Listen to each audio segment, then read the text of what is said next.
لئی حاضر ہوں ایک بار پھر آپ کے سامنے آپ ہی کے لیے۔ کل ہم نے پڑھا کہ قرآن شریف کو صحیح آواز سے پڑھنا کتنا ضروری ہے۔ آج ہم پڑھیں گے عربک کی حرکات اور اس کے مخرج کے بارے میں۔ السلام علیکم ورحمۃ اللہ وبرکاتہ۔ میرا نام فیصل خان۔ قرآن شریف کو پڑھنے کے لیے اس کی حرکت کا جاننا بہت ضروری ہے، اور عربک میں 4 بیسک حرکت ہوتی ہیں۔ پہلی حرکت ہے فتحہ کی، جسے زبر کہتے ہیں اور اس کی آواز آ کی آتی ہے۔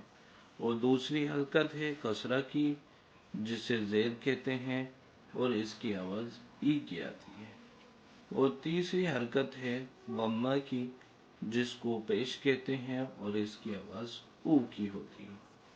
اور چوتھی حرکت جسے سکون کہتے ہیں، اسے جزم بھی کہا جاتا ہے اور اس میں رکنا ہوتا ہے۔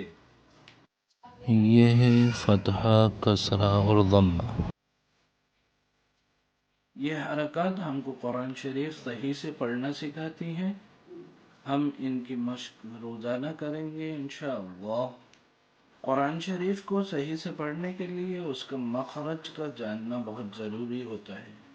مخرج کا مطلب حرف کے نکلنے کی جگہ۔ پہلا مخرج ہے گلا، اور دوسرا مخرج ہے زبان، اور تیسرا مخرج ہے ہونٹ۔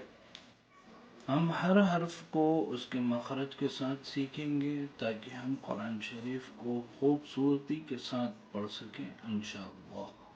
کل ہم انشاءاللہ حرف اور لفظ کے بارے میں پڑھیں گے، اور انشاءاللہ کہاں حرف کو کم اور زیادہ کھینچا جاتا ہے اس کے بارے میں پڑھیں گے انشاءاللہ تعالی۔ اور پرسوں سے ہم انشاءاللہ حرف بحرف اس سفر کی شروعات کریں گے انشاءاللہ تعالی۔ السلام علیکم ورحمۃ اللہ وبرکاتہ۔